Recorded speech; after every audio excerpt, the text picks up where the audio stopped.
Attack on Titan एक ऐसा show जहाँ पे बहुत सारे कैरेक्टर्स इंट्रोड्यूस किया जाते हैं और सारे ही कैरेक्टर्स एक दूसरे से बिल्कुल अलग होते हैं, not in the looks but in their behaviour. तो इन्हीं का मेन प्रोटैगनिस्ट एरन येगर, उसका आज कैरेक्टर एनालिसिस करेंगे हम इस वीडियो के अंदर। अगर आप हमारे चैनल पे न्यू हैं तो you can subscribe this channel to get notification about our next uploaded content, and if you like the video you can hit the thumbs up icon, and if you don't like this video you can hit the dislike button, and please try to share your feedback in the comment section. So let's begin.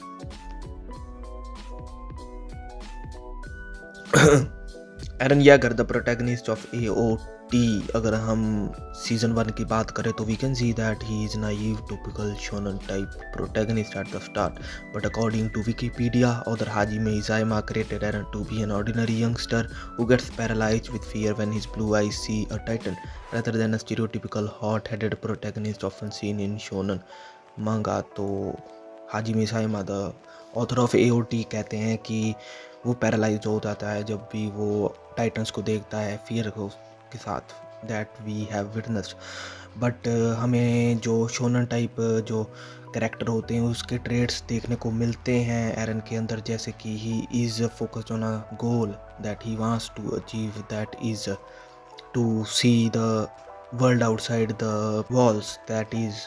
तो और अगर हम देखें तो वो problems में फंस जाता है and expect his friends to rescue him most of the time, and then he as the सबसे मेन जो चीज़ होती है शोनन टाइप प्रोटैगनिस्ट में, नेवर गिव अप। ओके ठीक है। तो बट जैसे ही हम आगे बढ़ते हैं एपिसोड्स के थ्रू तो हम विटनेस करते हैं कि जो सफरिंग है वर्ल्ड ऑफ AOT में वो बहुत ही ज़्यादा ट्रोमेटाइज्ड है, और जो एरन भी है वो भी बहुत सफ़र करता है। पहले उसकी मॉम की मौत हो जाती है, वो भी उसकी आंखों के सामने, एक टाइटन उसकी मॉम को खा जाता है। Then his home town get destroyed, फिर ही एज अ रिफ्यूजी अगर दूसरी वॉल की दूसरी साइड जाता है, एंड देन वहाँ पे लोग उसे एज अ लेफ्ट ओवर देखते हैं, तो उससे भी वो अफेक्टेड होता है कि what the human the man kind is. फिर वो ट्रेन होते हैं, अपने आप को स्ट्रॉन्ग करता है to fight the titans. Then another attack his whole team dies, so yeah, and saving his friend he also dies almost. Then he found himself as a titan। तो समझिए भाई क्या क्या लेवल पे जा रहा है कि जिस चीज़ को सबसे ज़्यादा आप हेट करते हो, सबसे ज़्यादा जिस चीज़ के आप अगेंस्ट हो, जिससे आप रिवेंज लेना चाहते हो, you find yourself to be them. तो भाई क्या रिएक्शन होगा। पहले तो अगर हम देखें तो फर्स्ट फ्यू एपिसोड्स में he is not conscious while being a Titan, but जब उसे रियलाइज़ होता है, उसके दोस्त बताते हैं, और जब मिलिट्री उसके अगेंस्ट हो जाती है तो भी बहुत इफेक्ट होता है उसके दिमाग पे। फिर आगे बढ़ते हैं तो उसे यूज़ करती है मिलिट्री एज अ पावर। तो उसके बाद देखते हैं कि उसे प्रोटेक्ट करते हुए लीवाई स्क्वाड जो है वो मर जाता है। टीममेट्स होते हैं उसको प्रोटेक्ट करते मर जाते हैं, तो उससे भी उसके ऊपर बहुत असर होता है। फिर वो बदला लेता है, then he loses, and then he discover that the one killing his teammates is his also friend. तो भाई ठीक है, ये चीज़ें अफेक्ट कर रही हैं, बता रहा हूँ मेच्योरिटी क्यों आ रही है आयरन में। तो ऐसी चीज़ हुई। फिर देन उसके साथ एक और चीज़ होती है कि उसे चूज़ करना पड़ता है to Erwin the commander chief और आर्मिन, दोनों के बीच में किसी एक को ज़िंदा करने के लिए उसे चूज़ करना पड़ता है। तो ये बहुत सारी चीज़ें हैं जो इफेक्ट करती हैं और as a mature character show करती हैं एरन को in the season 4। But the main thing जो कि according to me is that कि जब वो हिस्टोरिया को टच करता है, when he gets in contact with the Queen Historia, he sees through the history and history of his dad and history of mankind। तो हमने पहले भी देखा है कि जो रॉयल ब्लड के हैं, जब भी वो फाउंडिंग टाइटन को अटेन करते हैं पावर, तो उनसे हिस्ट्री का फ्लैशबैक आता है उनके ऊपर, and then they turn mature, there is a change in their behaviour, बहुत ग्रेजुअल चेंज आता है उनके बिहेवियर के अंदर, because now they know something that people don't know, they have the answer, they have the history, that is the main thing. तो अभी history उनको जब पता चलती है तो जो उनका हेट टुवर्ड्स टाइटन्स होता है वो चेंज हो जाता है, and they realise that titans are not the enemy. तो फिर वो टाइटन्स का जो चाहते थे खात्मा करना as achieving founding titan, they does not do that. तो ऐसा ही कुछ एरन के साथ होता है. वहाँ पे एक मेन थिंग है कि वो थोड़ा सा मेच्योरिटी की तरफ होता है. There is not completely, but आगे आगे आगे थोड़े से जैसे जैसे आगे भी उसे पता चलता है कि उसके बाकी के फ्रेंड्स एंड देन बहुत सारी चीज़ें होती हैं. But the main thing according to me is that when he touch queen Historia he turns mature.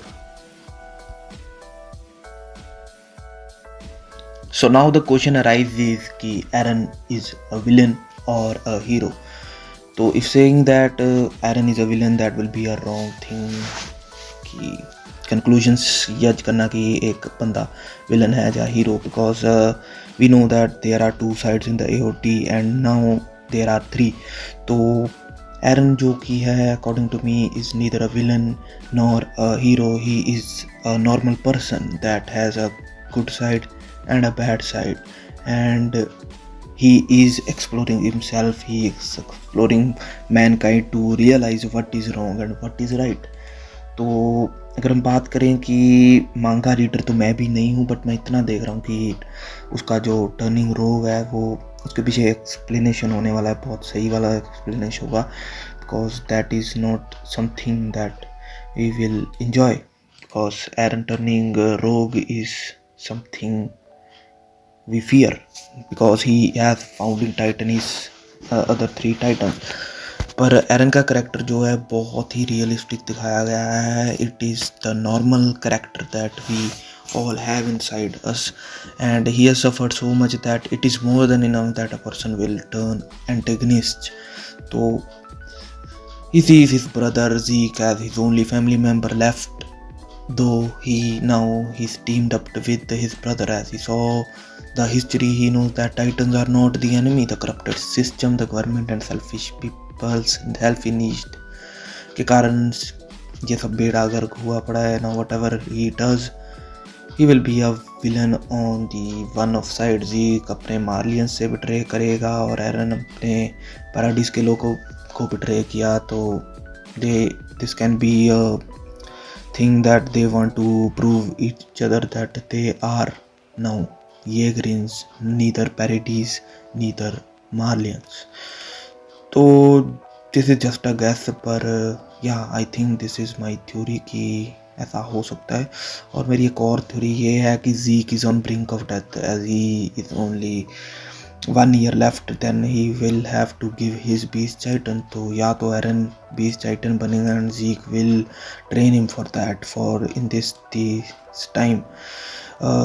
And this could be also the chance that Eren siding with Zeke to gain his trust and achieve beast titan, and then he will destroy Marlia, जो उसने एक बार पहले भी try किया.